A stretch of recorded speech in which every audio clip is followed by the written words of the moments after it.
اپنے جسم اور لباس کو صاف رکھنا، بھرپور نیند لینا اور اچھی غذا کا استعمال کرنا ان مردوں پر لازم ہے۔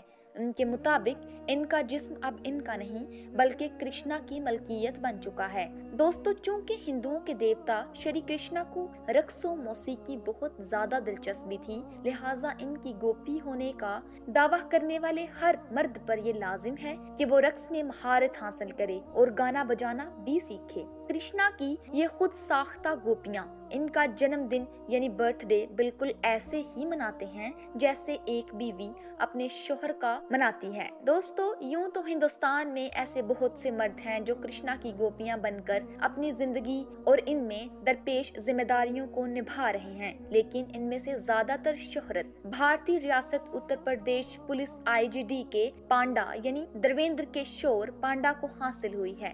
DK پانڈا ایک IPS